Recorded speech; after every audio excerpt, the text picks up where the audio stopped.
हाँ दोस्तों, आप सुन रहे हैं आकाशवाणी का FM रेनबो। मेरे साथ यानी एसआर यानी संतोष राव के साथ घड़ी में लाना चाहते हैं तो आप मिला सकते हैं। समय हो गया 4:12 दोस्तों, आइए FM रेनबो पर अब शुरू करते हैं। परवाज है काम तेरा। दोस्तों, किसी ने सच ही कहा है, सीढ़ियां उन्हें मुबारक हो, सीढ़ियां उन्हें मुबारक हो जिन्हें सिर्फ छत तक जाना है। मेरी मंजिल तो आसमां है, रास्ता मुझे खुद बनाना है। जी हाँ, ऐसा जुनून और हौसला रखने वाले ही दुनिया में बनाते हैं एक ऐसा मुकाम जिसकी चाहत हर परवाज करता है। और दोस्तों, आज हम आपकी मुलाकात एक ऐसी ही फिल्म अभिनेत्री से कराएंगे जिन्होंने सपना तो बचपन से देखा कुछ बड़ा करने का, और उनको ये बखूबी पता था कि उनको अपने सपने को पूरा करने में दिन रात मेहनत करनी पड़ेगी। और इसी को ध्यान में रखते हुए इन्होंने अपने जोश और जुनून को बना लिया आगे बढ़ने का एक जरिया। दोस्तों, छोटे से गांव सिवान से दिल्ली और फिर मुंबई का सफर इस फिल्म अभिनेत्री ने कैसे तय किया और उनकी झोली में कैसे 8 भोजपुरी फिल्में और 2 हिंदी फिल्में आई, जानेंगे उन्हीं से, लेकिन इस खूबसूरत गीत के बाद। बहुत खूबसूरत गजल लिख रहा हूँ,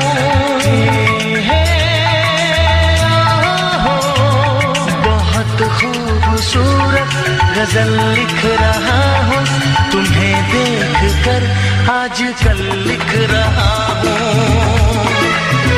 हाँ, तुम्हें देख कर आजकल लिख रहा हूँ।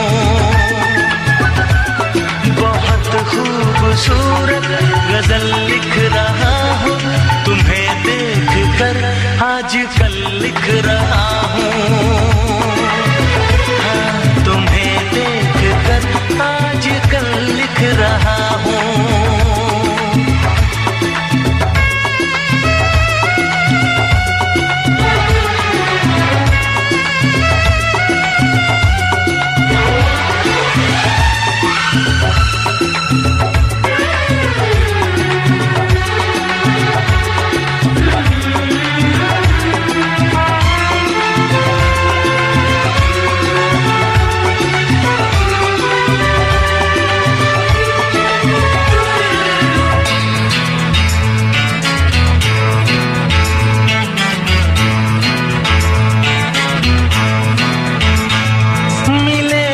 कहाँ कितने लम्हे गुजारे, मिले कब कहाँ कितने लम्हे गुजारे, मैं गिन गिन के वो सारे पल लिख रहा हूँ। मिले कब कहाँ कितने लम्हे गुजारे, मैं गिन गिन के वो सारे पल लिख रहा हूँ।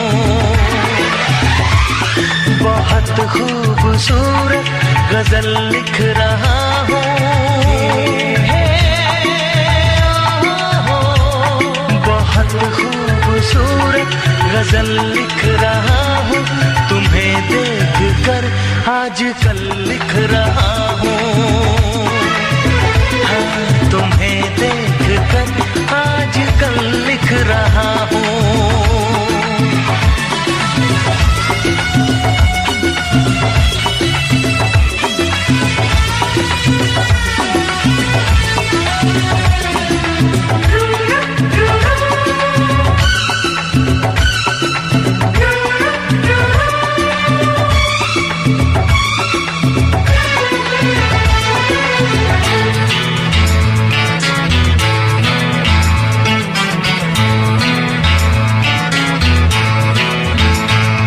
तुम्हारे जवां खूबसूरत बदन को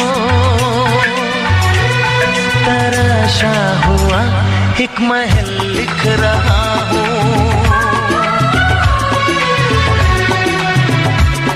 तुम्हारे जवां खूबसूरत बदन को तराशा हुआ एक महल लिख रहा हूँ।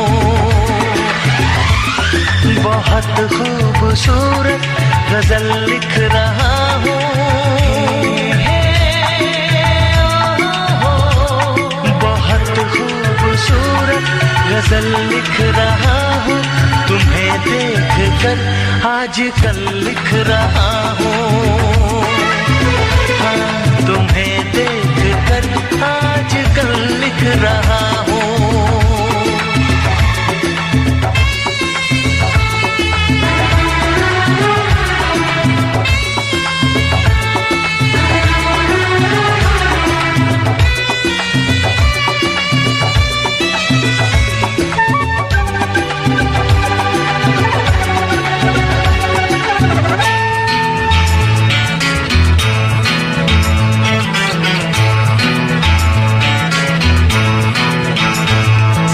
पूछो मेरी बेकरारी का आलम, न पूछो मेरी बेकरारी का आलम, मैं रातों को करवट बदल लिख रहा हूँ। न पूछो मेरी बेकरारी का आलम, मैं रातों को करवट बदल लिख रहा हूँ। बहुत खूबसूरत गजल लिख रहा हूँ। बहुत खूबसूरत गजल लिख रहा हूँ, तुम्हें देख कर आजकल लिख रहा हूँ। हाँ तुम्हें देख कर आजकल लिख रहा हूँ। आप सुन रहे हैं FM रेनबो आरजे संतोष राव के साथ। जी हाँ दोस्तों, आप सुन रहे हैं आकाशवाणी का FM रेनबो, मेरे साथ यानी SR यानी संतोष राव के साथ। प्रोग्राम चल रहा है परवाज है काम तेरा। और दोस्तों अब हमारे साथ जुड़ चुकी है एक ऐसी फिल्म अभिनेत्री जिनकी जिंदगी में कभी खुशी तो कभी गम के साए बराबर बने रहे, लेकिन उन्होंने हिम्मत नहीं हारी और अपनी नजरों को मंजिल से हटने नहीं दिया। जी हाँ, हम बात कर रहे हैं फिल्म अभिनेत्री रिंकू भारती की, जो हमारे साथ फोन लाइन पर बिल्कुल लाइव मौजूद है। हेलो हेलो जी, नमस्कार रिंकू जी। नमस्कार संतोष जी, कैसी हैं आप? मैं ठीक हूँ। अच्छा, भोजपुरी फिल्मों में जी कैसे इंट्रोड्यूस करते हैं? हेलो, हम आपको इंट्रोड्यूस करें तो कैसे इंट्रोड्यूस करें? आप जी हाँ बहनों और भाइयों, आ गई हैं आपकी रिंकू रिंकू रिंकू, ऐसे है ना? जी बिल्कुल। अच्छा, अभी आप कहाँ पर हैं? जी अभी फिलहाल मैं सिवान बिहार, अपने होम टाउन। अच्छा, आप अपने होम टाउन में, आप सिवान की रहने वाली हैं? जी हाँ। अच्छा, एक्टिंग का कीड़ा कब कुलबुलाने लगा था आपका? ये 2013 से शुरुआत हुई है। वैसे देखा जाए तो बचपन से डांसिंग और सिंगिंग का बहुत शौक था, सबसे ज्यादा डांसिंग। अच्छा, ओके, डांस का। जी अच्छा, इसलिए आपके मैंने बहुत वो देखे हैं वीडियोस जिसमें आप डांस करती रहती हैं। जी पहले टिकटॉक पे वीडियो बनाया करती थी, अभी इंस्टाग्राम रील्स वीडियो बने जा रहे हैं। मतलब सोशल नेटवर्किंग का आप पूरा भरपूर फायदा उठा रही हैं। जी सबसे ज्यादा मैं ही उठा रही हूँ। अच्छा अच्छा, आपने कहा कि आप सिवान बिहार की रहने वाली हैं। जी ये छोटा सा जगह है ना, सिवान बिहार। और तो क्या आप जब डांस किया करती थी, सिंगिंग किया करती थी, तो मम्मी पापा कितना सपोर्ट करते थे आपको? मुझे सपोर्ट कोई नहीं करता एक्चुअली। आपने सुना होगा सिवान बिहार जो हमारे यहाँ कल्चर है वो इतना मतलब मॉडर्न नहीं होता है, बहुत संस्कारी टाइप के लोग यहाँ होते हैं। और बचपन में जब भी मैं डांस करती, इवन मैं स्कूल जाती थी सुबह में 9 बजे से 2 बजे के स्कूल हुआ करता था, मैं स्कूल ना जाके अपने फ्रेंड के यहाँ जाके पूरे दिन डांस करती थी। अच्छा। और वैसे 2-3 दिन बाद पता चला कि ये तो स्कूल जाती ही नहीं है। अच्छा, तो फिर बहुत पिटाई हुआ। फिर तो ढिंग चिक ढिंग चिक ढिंग चिक ढिंग चिक ढिंग चिक हुआ होगा। अच्छा, बचपन से ही आप जब डांस किया करती थी तो किस फिल्म अभिनेत्री को देखा करती थी और सोचा करती थी कि इस तरह बनना है? बचपन से लेके अभी तक मैं माधुरी जी का बहुत बड़ी फैन हूँ और हमेशा आज भी मैं माधुरी जी का ही सॉन्ग पे ज्यादा मैं डांस करती हूँ या सुनती हूँ। उनका डांस जो है मुझे बहुत पसंद है, एक्सप्रेशन कमाल की अच्छा अभिनेत्री है। अच्छा, जब मम्मी पापा को पता चला कि आप डांस में इसमें ज्यादा रुचि ले रही हैं तो उन्होंने कहा नहीं कि हाँ बेटा अगर आप इसमें आगे बढ़ना चाहते हैं तो हम आपको सपोर्ट करें? टॉपिक पे कभी बात ही नहीं होती थी, ना मैं करती ना फैमिली वाले, बस वही। और जब भी कहीं कुछ होता, गांव में शादी हो गया या कभी हमारे गांव में एक मदारी दिखाने वाले भी आते थे टाइम, आज भी कहीं कहीं ये चीजें है। गांव अच्छा। पे मदारी वाला आते हैं। तो एक टाइम क्या हो कि मदारी वाला आया था, वो ढोल बजा रहा था, मदारी दिखा रहा है, वहां मैं खड़ी होकर खूब तिरक रही हूँ। अच्छा। पीछे से मेरे भैया आए और शीशम का शीशों का पेड़ होता है, उसमें से तोड़ के लाए थे और उसे सट से मेरे पैर पे खींचा, मारा उन्होंने। अच्छा। ये भोजपुरी बोला रहे, खड़ा होकर चुपचाप देखा क्या है नहीं खींच। ओके। ये उन्होंने भोजपुरी में बोला। अच्छा। तो आज मेरे भैया टीवी पे, जैसे मैंने भौजी नंबर 1 सीजन 5 के, तो वो शो देखे हैं। उसके बाद मैं बिग गंगा एक चैनल है, उससे भी मैं रोज वही भोज एपिसोड 20 एपिसोड की, तो 20 गाने पे मुझे डांस करने का मौका मिला उसमें। वहां पे एक कॉमेडियन गई थी, रिंकू भौजी अच्छा, ओके। नाम से। हाँ, तो वो शो देखने के बाद भैया बोले कि अरे ये तो बहुत अच्छा डांस कर रही है, मतलब भोजपुरी में ये बहुत अच्छा डांस कर रही है। हाँ। तो भाभी मुझे मतलब कॉम्प्लीमेंट दी कि ऐसे ऐसे भैया बोल रहे थे। हम कहा अच्छा वही है कि बचपन में मेरा बहुत पिटाई करते थे। यही पिटाई किया करते थे, आज तालियां बजा रहे हैं। अच्छा, तो एक बात मैं आपसे जानना चाहूंगा, सिवान बिहार से आप पहले दिल्ली आई और उसके बाद मुंबई गई, जी। तो ये सफर कैसे शुरू हुआ? देखिए, दिल्ली मैं आई थी 2004 में। अच्छा। और उसके बाद से 2013 में ऑडिशन दी। वहाँ ऑडिशन 2012 तक मुझे कुछ आइडिया ही नहीं था कि कैसे जाते हैं या कैसे सिंगिंग में जाएंगे या डांसिंग के लिए क्या करना होगा, क्या प्रोसेस है, कुछ आइडिया नहीं था। बट टीवी में मैं देखी कि प्रोमो चल रहा है कि इतने तारीख को ऑडिशन होने वाला है, भौजी नंबर 1 सीजन 5। अच्छा। तो मैं बोली कि इसमें जो चीजें मांग रहे हैं, डिमांड है, वो तो सब चीजें है मेरे अंदर क्वालिटी में। शादीशुदा भी हूँ, एक भौजी भी हूँ यानी कि भाभी, और मुझे सिंगिंग भी आता है, डांसिंग में जनरल नॉलेज चाहिए, कुछ एक और रहता है, गेम हम खिलाते हैं उसमें, क्योंकि इसमें ट्राई करना चाहिए एक बार। तो ऑडिशन दी, सिलेक्शन हो गया, और जो मुझे सिलेक्ट किए थे वो राजीव मिश्रा जी थे, जो आज क्रिएटिव डायरेक्टर है बिग गंगा के। उन्होंने ऑडिशन लिया था, सिलेक्शन हुआ, और उसके बाद से जो कीड़ा एक्टिंग के लगा और मेरे सिंगिंग कहाँ चला गया पता नहीं। वो सिंगिंग मेरे बेटे में है। मेरा बेटा भी है 13 साल का। ओके।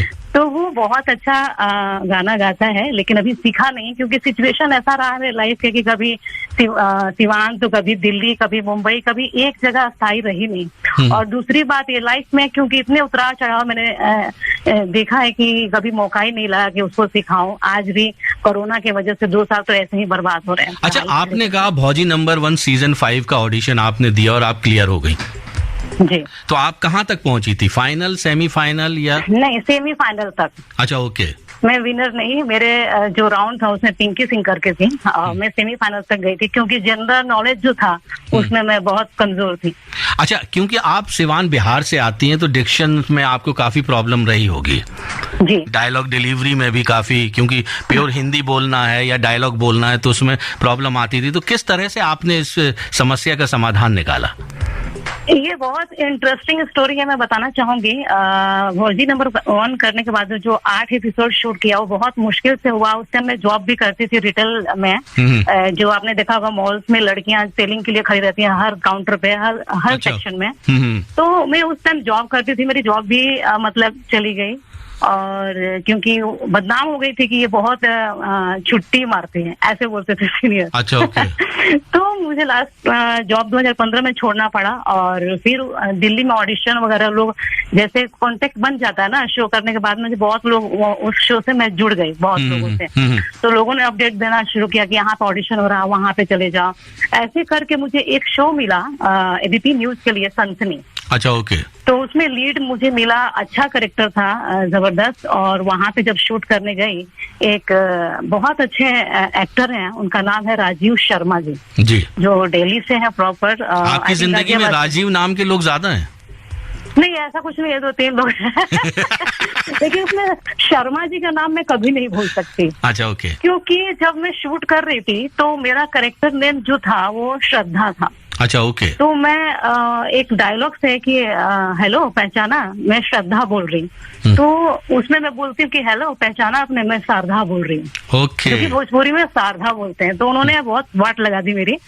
शूटिंग होने के बाद एक दिन मिले मुझे मंडी हाउस में। ओके। उन्होंने मुझे सजेस्ट किया कि रिंकू जी, अगर आपको एक्टिंग करना है तो आप थिएटर ज्वाइन कीजिए, क्योंकि आपको डिक्शन बहुत प्रॉब्लम है। आज भी थोड़ी बहुत होती है, लेकिन थिएटर करने के बाद बहुत सुधार हुआ। और उन्होंने क्या किया कि एक मेरी फ्रेंड है संजू आरदी, उनसे मुझे कंपेयर कर दिया कि देखिए आपकी फ्रेंड कितनी अच्छी है, कितना अच्छा एक्टिंग करती है।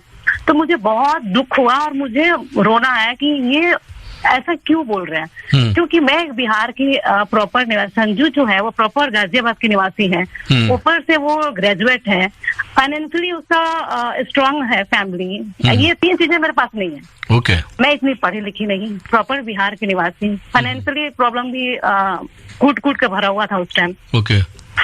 तो मुझे बहुत रोना है कि मुझे क्यों ऐसे बोले, उससे क्यों मतलब बराबरी कर रहे हैं मेरा।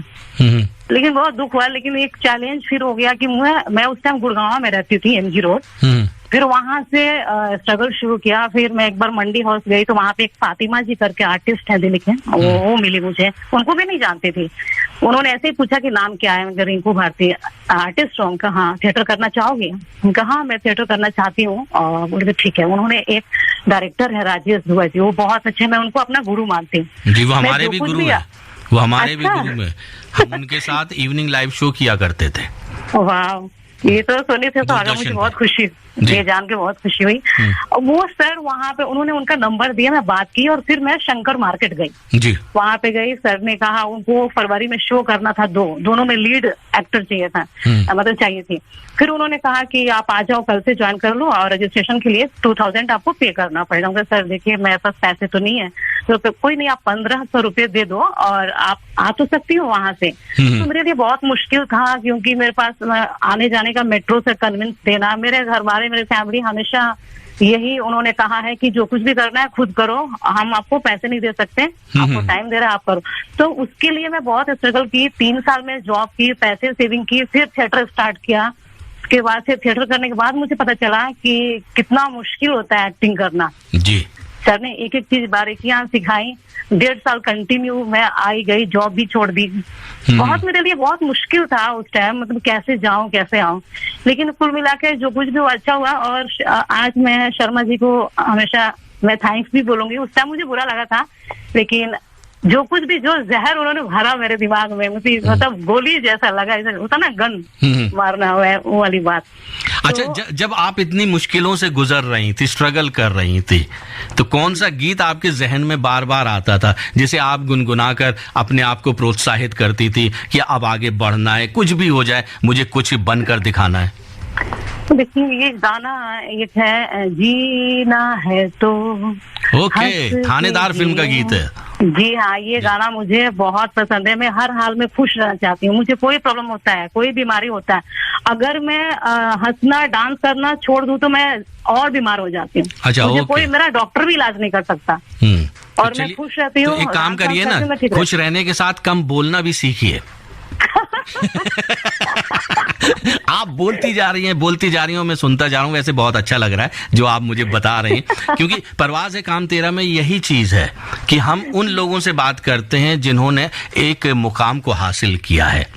किस तरह से समस्या आई, लेकिन उसका समाधान ढूंढते हुए उन्होंने हिम्मत नहीं हारी, बल्कि हारते रहे और गाना गाते रहे, जीना है तो, है ना। चलिए पहले यही गीत सुन लेते, उसके बाद रिंकू हम आपसे और भी ढेर सारी बातें करेंगे। बने रहिएगा हमारे साथ।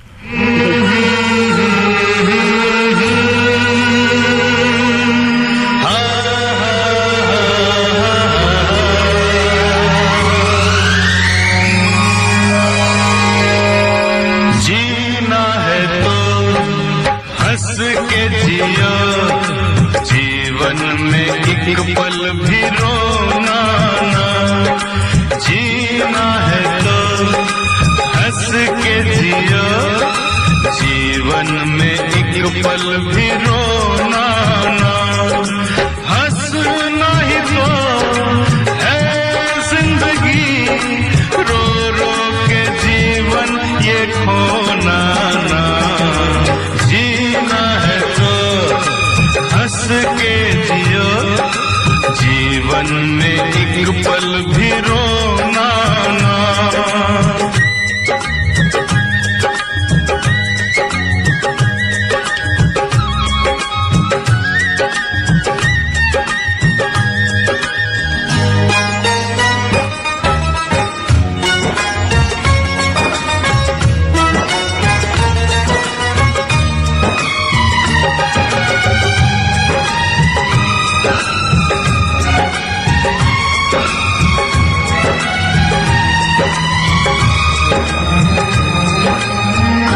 नहीं मोती है ये, पलकों से ये टूटे नहीं, कम हो कभी ना हौसला, धीरज कभी छूटे नहीं, दुख दर्द से दिल हार के, आंसू से दामन भिगोना ना, हंसना ही तो है जिंदगी, रो रो के जीवन ये खोना ना, जीना है तो हंस के जियो, जीवन में एक पल भी रोना ना, हंसना ही तो है जिंदगी, रो रो के जीवन ये खोना ना, जीना है तो हंस के जियो, जीवन में एक पल भी रोना ना। आप सुन रहे हैं FM रेनबो आरजे संतोष राव के साथ। जी हाँ दोस्तों, आप सुन रहे हैं आकाशवाणी का FM रेनबो, मेरे साथ यानी SR यानी संतोष राव के साथ। प्रोग्राम चल रहा है परवाज है काम तेरा। 4:35 और 15 सेकंड हो चुके हैं और आज हमारे साथ हैं भोजपुरी फिल्म अभिनेत्री रिंकू रिंकू रिंकू। हेलो। हेलो। बड़ा अच्छा लग रहा है ये कहते हुए, रिंकू रिंकू रिंकू। अच्छा, आपने ये तो बता दिया कि 2004 में आप दिल्ली आई, मुंबई कब पहुंची? मुंबई 2018 में 5 अगस्त को मैं गई थी। अच्छा।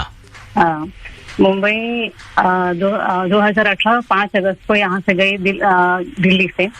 लाइफ में कुछ ऐसे मोड़ आए कि मुझे डिसाइड करना था कि मैं बिहार जाऊँ या दिल्ली में रहूँ या मुंबई जाऊँ। ओके। तो फिर मैंने डिसाइड किया कि नहीं, एक्टिंग का तो कीड़ा था ही, हमको चलना है तो एक ही बार चलते हैं मुंबई। और फिर 2018 में मुंबई आई और ठीक वहाँ आने के बाद बहुत टेंशन था कि मतलब कैसे वहाँ रहना होगा। अब तो दाल चावल रोटी मिलेगा ही नहीं, बड़ा पाव खा के ही लाइफ काटनी होगी, कुछ ऐसे थे। और वहाँ पहुँचने के बाद लेकिन वहाँ पे जाने के लिए भी कुछ चाहिए, कहाँ जाना है, किसके पास जाना है। मेरे कांटेक्ट में तो कोई था ही नहीं, ना ही मेरे रिलेटिव कोई। तो दिल्ली का एक आर्टिस्ट है मोनिका मिश्रा, उनसे मेरी बात हुई थी कि मुझे मुंबई जाना है, मैं कैसे जाऊं, कैसे रहना होगा। तो बोले कि देखो वहाँ पे रहने के लिए 5-6 हजार चाहिए पीजी में, इतना रेंट तो लगता है, इतनी बजट है, तो जाओ, मैं तुम्हें कांटेक्ट नंबर देती हूँ, लड़की वहाँ पे है, खाली तुम उनसे बात कर लो, चली जाओ।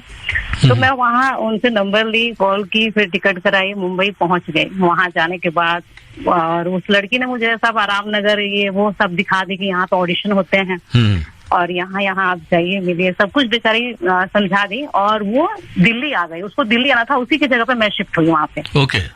हाँ, फिर उसके बाद से ऑडिशन देना, ये इंट्रोडक्शन देना, ये प्रोसेस स्टार्ट हुआ, क्योंकि पहला प्रोसेस मुंबई का यही है। तो ऑडिशन देना शुरू की। ठीक मैं 23 दिन बाद मुझे सीरियल मिला मुस्कान। ओके।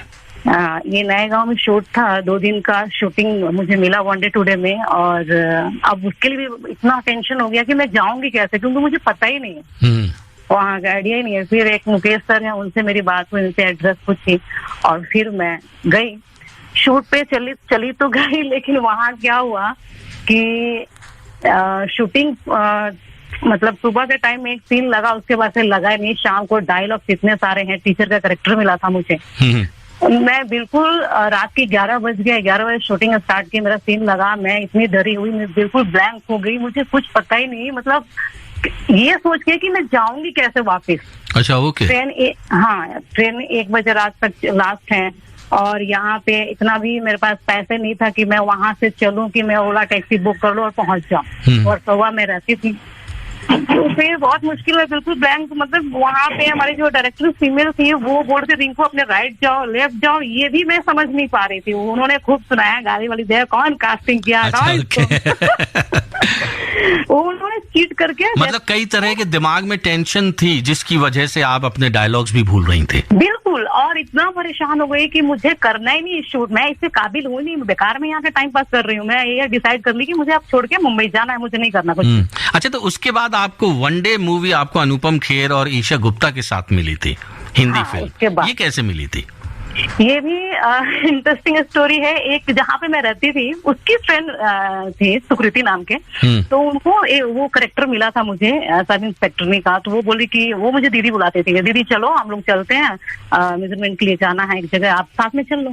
हम कह रहे नहीं है चलो, कम से कम मैं अगर कोई बोलता था ना 1-2 बार तो मैं चल लेती थी, क्योंकि मुझे एरिया ये रास्ते सारी चीजें नॉलेज बहुत जरूरी था मुझे। चलो यार चलते हैं। तो फिर वहां गई तो वो लड़की बोली कि सर मुझे ये कैरेक्टर नहीं करना, आपको तो पता ही है कि मुझे लीड करना। उनका जो डायरेक्टर है उनसे बहुत अच्छी जान पहचान थी, तो उन्होंने बोला कि मैं लीड करना चाहती हूँ, ये कैरेक्टर मैं नहीं कर पाऊंगी। फिर बोले कि ये रिंकू एक मेरे साथ आई है, बहुत अच्छी आर्टिस्ट हैं दिल्ली के, वो सर उनसे बात कर लीजिए, उनके लिए कुछ कैरेक्टर तो बता दीजिए। वो बोले कि ऐसे झाँक के देखा, रिसेप्शन पे मैं बैठी हुई थी, इधर बुलाया उन्होंने, फिर मैं अंदर गई। बोले कि नाम क्या है? रिंकू भारती। इससे पहले कुछ किया हुआ? हम कहा हाँ। फिर मैंने सारे दिल्ली के जो भी वर्क किया मैंने बता दिया। कांस्टेबल के कैरेक्टर करोगी? हम कहा हाँ। वो भी मैंने फाइनल कर लिया, बट वो बहुत एजेड है तो उनको हटा देंगे, आपको रखेंगे जो आपकी हाइट वाइट अच्छी है। ठीक है चलो। वहां से जैसे निकले, अभी मुंबई में ही थे इंफिनिटी के आसपास में, फिर कॉल आता है और जो एसोसिएट डायरेक्टर थे समीर जी का कॉल आया कि सुकृति वो लड़की तुम्हारे साथ आई है, वो डायलॉग बोल लेगी? हाँ वो बोल लेगी। तो हम चाह रहे हैं कि वो सब इंस्पेक्टर का जो रोल है वो उनको दे दिया जाए। अच्छा हाँ सर दे दो ना, कोई टेंशन नहीं। ठीक है आप कल उनको भेज दो। तो बोले कल नहीं, हम लोग अभी आ जाते हैं, इधर ही है। ठीक है 2-3 तारीख से शूटिंग थी सितंबर में। तो फिर वहां से मैं वापस गई, मेरा वो कैरेक्टर फाइनल हो गया। सितंबर में 5 तारीख से शूट था, अगस्त 5 को मैं गई थी, सितंबर 5 से शूटिंग थी। तो वो शूटिंग की मुझे बहुत अच्छा लगा। ईशा गुप्ता का अपोजिट था, डायलॉग्स वगैरह भी थे, 3 डायलॉग्स थे। लेकिन फिल्म जब रिलीज हुई तो मैं देखी डायलॉग्स नहीं थे, लेकिन हाँ इंटरवल के बाद पूरा फुटेज है, सीन है, और अच्छा लगा सारे बॉलीवुड एक्टरों के साथ काम करके। अच्छा तो, एक और फिल्म आई थी आपकी हिंदी मीडियम, लेकिन उसमें सीन कट गया था आपका। हाँ वो दिल्ली से शूट की थी हिंदी मीडियम, और मेन लीड जो हीरोइन है उनके साथ था। और उस टाइम तो मुझे पेमेंट भी 9,000 पर डे के हिसाब से मिला था। 2 दिन शूट लगा था संगम बिहार में। तो वो पानी भरने वाला एक सीन था जहाँ हीरोइन पानी भरती है, वहां पे हमारी फाइट हो गई थी उनसे। वो वाला सीन था कि पानी के लिए लड़ रहे हैं। तो मैं बहुत खुश थी, और मैं चावड़ी बाजार जाके थिएटर गई देखने के लिए। मेरी 2 फ्रेंड भी थी, आराधना चाना, भारती गोला, और अपने बेटे को भी साथ में ले गई देखने के लिए। वहां फिल्म स्टार्ट तो हो गई, लेकिन फिल्म खत्म भी हो गई, लेकिन मेरा सीन कहीं दिखा ही नहीं। और मत पूछिए मैं इतना रो रही थी, मतलब मुझे लग रहा था ना कि मुझसे मतलब मेरे से कोई तो दुखी है नहीं। मतलब आपके जहन में ये बात छीन गया मुझसे है रिंकू, आपके जहन में ये बात चल रही थी कि अभी और रास्ता तय करना है, कांटे आएंगे, मंजिल तक पहुंचने के लिए मुश्किलों का सामना करना पड़ेगा। बहुत। उस टाइम मैं निराश भी हुई थी, और फिर उन लोगों ने भी समझाया कि मत रो, ऐसा होता है। मेरा छोटा बेटा इतना छोटा था, बोले कोई बात नहीं, कोई बात मम्मी, होता है। जैसे लग रहा है कितने फिल्में देख चुका है, बना चुका है।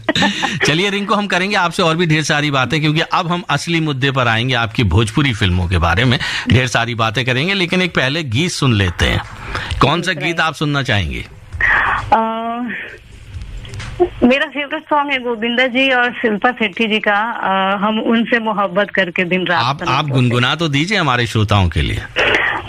सर मैं वैसे तो सिंगिंग का बहुत शौक था बचपन में, लेकिन अब फिर भी कोई बात नहीं, फिर भी कोई सुनाइए, जब तक मैं गाना ढूंढ लेता हूँ। जी। हम उनसे मोहब्बत करके दिन रात सनम रोते हैं।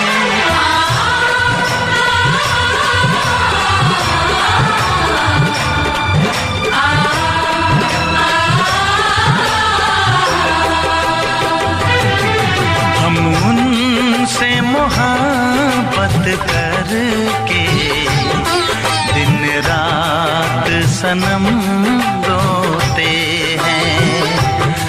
हम उनसे मोहब्बत करके दिन रात सनम रोते हैं।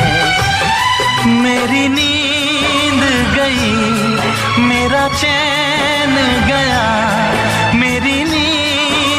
गई मेरा चैन गया और चैन से वो सोते हैं।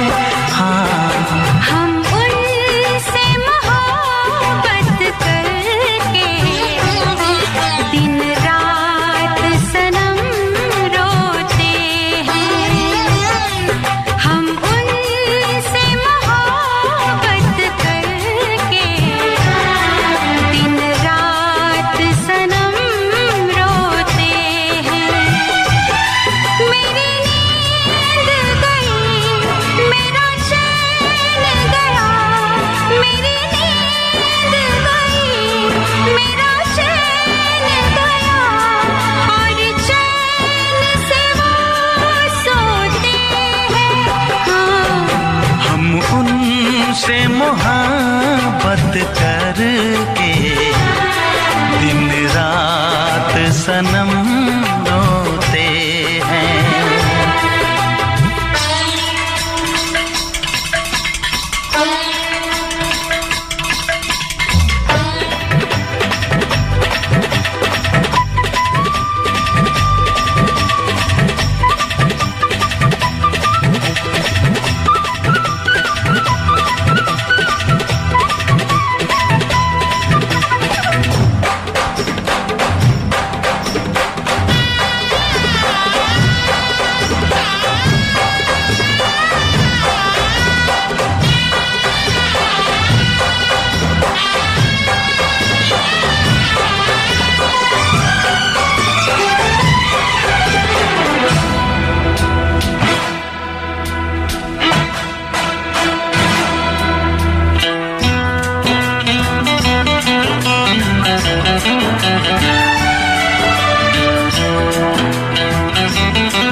दिल को धड़कना तुम्ही ने सिखाया, मुझे तेरी चाहत ने पागल बनाया।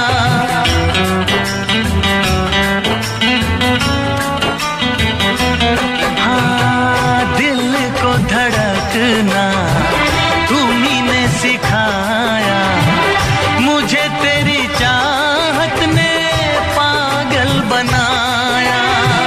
जाने ये कैसी है बेकरारी, कटती है आँखों में अब रात सारी, कटती है आँखों में अब रात सारी।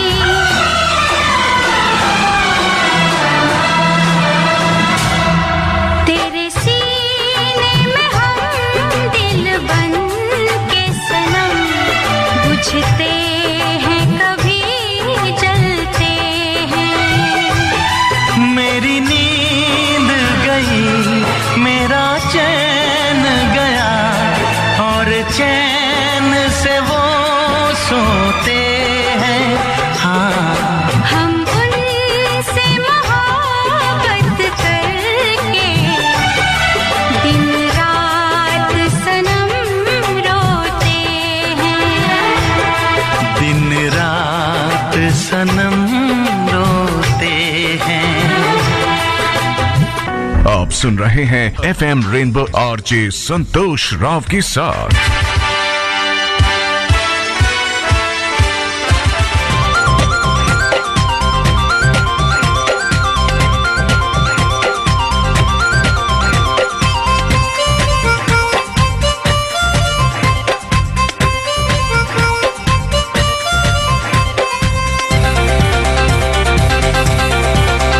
हमरी बीबी रसगुल्ला हमरी साली है जलेबी।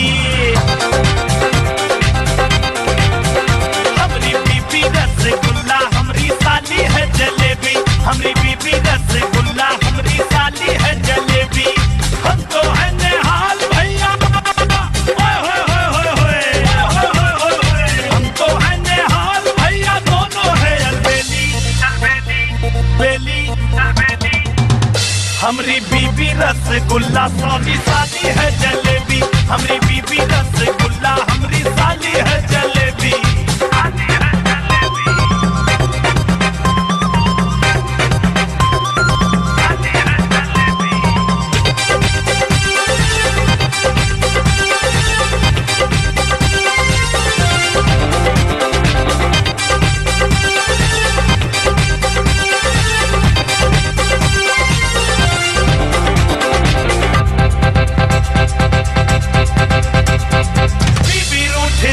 तो साली से दिल बहलाता हूँ।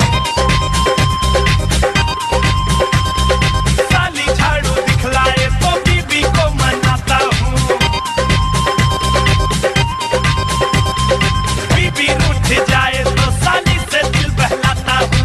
साली झाड़ू दिखलाए तो बीबी को मनाता हूँ। हमारी दुल्हन नई नवेली, हमारी दुल्हन नई नवेली साली है शर्मीली, हमारी बीबी रसगुल्ला, हमारी साली है जलेबी, बीबी बीबी रस। दोस्तों ऐसे गीत सुनकर भोजपुरी फिल्मों का अंदाज और प्रेजेंटेशन का अपने आप ही पता चल जाता है। 8 भोजपुरी फिल्मों के जरिए धमाल मचाने के लिए तैयार है रिंकू भारती, जो बिल्कुल लाइव है हमारे साथ आकाशवाणी के FM रेनबो पर। हेलो हेलो जी। अच्छा, अब हम आपसे जानना चाहेंगे कौन कौन सी 8 फिल्में हैं भोजपुरी की?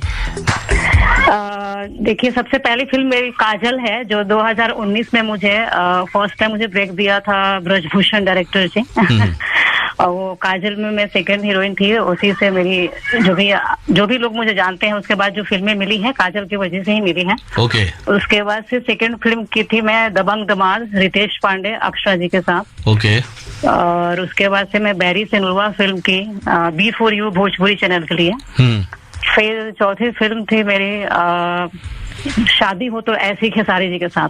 केसारी जी के साथ? हाँ। ओके। और उसके बाद से मैं फिल्म की पारो, यश कुमार मिश्रा हीरो थे उसमें और पूनम दुबे हीरोइन। और उसके बाद से मैं की जय माँ बिंदवासिनी अंजना जी के साथ, जो धार्मिक फिल्म है।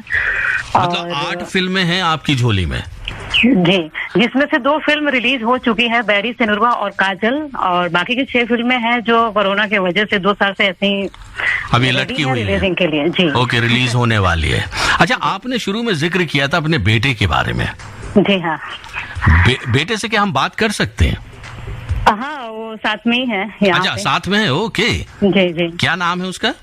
अंश भारती। अच्छा, अंश भारती बहुत अच्छा गाते हैं, आप कह रही थी। हाँ, बचपन से मैं फर्स्ट टाइम नोटिस की जब ये 5 साल के थे, लुंगी डांस घर में गाते हुए देखे होंगे। अरे वाह, ये तो बहुत अच्छा करता है। अच्छा, तो थोड़ा सा गुनगुनाएंगे हमारे श्रोताओं के लिए? जी बिल्कुल। मैं बोल देती हूँ। अंश, आप बात कीजिए। हेलो। हेलो अंश, कैसे हैं आप? हाँ सर, नमस्ते। नमस्ते, कैसे हो? ठीक हूँ सर, आप बताइए अपना। मैं बिल्कुल ठीक ठाक हूँ। अच्छा, मम्मी काफी तारीफ कर रही हैं आपकी कि आप बहुत अच्छा गाते हो, तो हाँ थोड़ा सा सुनाएंगे हमारे श्रोताओं को? हाँ जी, एकदम मैं सुना सकता हूँ आपको। ये मैं अपनी मम्मी के ऊपर गाना चाहता हूँ, क्योंकि बचपन से इनका सपोर्ट रहा है मेरे ऊपर, मतलब मेरी सिंगिंग को लेके। क्या बात है, जल्दी से सुनाओ फिर। ठीक है सर, इनके ऊपर मैं सुनाता हूँ। ओ जीना जीना जीना रे उड़ा गुलाल, माई तेरी चुनरिया लहराई। जीना जीना जीना रे उड़ा गुलाल, माई तेरी चुनरिया लहराई। रंग तेरी रीत का, रंग तेरी प्रीत का, रंग तेरी जीत का है लाई लाई लाई। रंग तेरी रीत का, रंग तेरी प्रीत का, माई तेरी चुनरिया लहराई। जब जब मुझ पे उठा सवाल, माई तेरी चुनरिया लहराई। जीना जीना रे उड़ा गुलाल, माई तेरी चुनरिया लहराई। क्या बात है, क्या बात है अंश, बहुत अच्छा गीत गाते हो आप। और उम्मीद है कि आपकी मम्मी जैसे जैसे भोजपुरी फिल्मों में पॉपुलर होती जाएंगी, वो आपको जरूर मौका दिलाएंगी कि आप भी भोजपुरी फिल्मों के लिए गीत गाएं। हाँ हाँ सर, एकदम। है ना? चलो, बहुत अच्छा लगा। तो हम बात करना चाहेंगे आपकी मम्मी से। Okay sir, okay. अच्छा रिंकू, क्योंकि समय हमारे पास बहुत कम बचा हुआ है, तो चलते चलते उन लोगों के लिए क्या कहेंगी जो जल्दी हिम्मत हार मान लेते हैं? हेलो जी रिंकू, हम आपसे सवाल जानना चाह रहे थे जी। क्योंकि आपने इतनी मेहनत की, स्ट्रगल किया, और आज ये मुकाम है कि आपकी झोली में 8 भोजपुरी फिल्में हैं और 2 हिंदी फिल्में भी आपने की हैं। आप उन लोगों से क्या कहना चाहेंगी जो जल्दी हिम्मत जो है ना हार मान लेते हैं? मैं यही कहना चाहूंगी जितने भी हैं जो इंडस्ट्री में आना चाहते हैं या कोई भी फील्ड में है, इंसान को हार नहीं मानना चाहिए। देखिए लाइफ में दुख सुख तो आता ही रहता है, फाइनेंशियली प्रॉब्लम हो या कुदरती प्रॉब्लम हो, वो सबकी लाइफ में है और हमें हर सिचुएशन में जीना है। बिल्कुल। स्पेशली मैं अपने बच्चे की माँ हूँ, माँ के लिए बोलूंगी, अगर हमने बच्चे को जन्म दिया है तो उसे हर सिचुएशन में पालना है, चाहे जैसे उसको हमें पालना हो जी। तो ठीक वैसे ही ये चीजें लागू होती है हर किसी पे कि आप जिस सिचुएशन में हैं, मुश्किलें आती हैं वो जाएंगी भी। आज बुरा वक्त है, कल अच्छा दिन जरूर आएगा। बिल्कुल सही कहा आपने, इसीलिए तो कहते हैं तू परवाज कर आसमान न देख, तू परवाज कर आसमान न देख, दिल की सुन दुनिया की न देख, ये तो मिलेंगे हर मोड़ पर, तू पैर फैला लिहाफ न देख। चलिए बहुत अच्छा लगा आपसे बातचीत करते हुए, बहुत इंस्पायर्ड हुए होंगे लोग हमारे जिन्होंने ये कार्यक्रम सुना कि किस तरह से मेहनत करके आप छोटे से शहर सिवान से, मतलब छोटे से गांव कह सकते हैं, सिवान से आप दिल्ली आई, दिल्ली से मुंबई पहुंची और आज 8 फिल्में आपकी भोजपुरी फिल्में आप कर रही हैं। बहुत अच्छा लगा आपसे बातचीत करते, बहुत बहुत धन्यवाद। Thank you so much. तो दोस्तों इसी के साथ आपका दोस्त एसआर यानी संतोष राव लेता है आपसे विदा, क्योंकि शाहिद आ चुके हैं स्टूडियो में।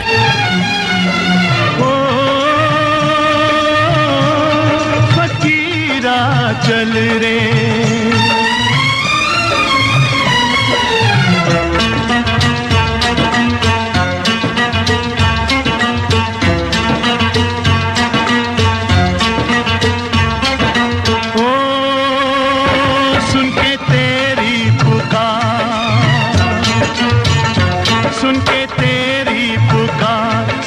चलने को तेरे कोई हो ना हो तैयार, हिम्मत ना हार, चल चला चल अकेला, चल चला चल अकेला, चल चला चल फकीरा, चल चला चल।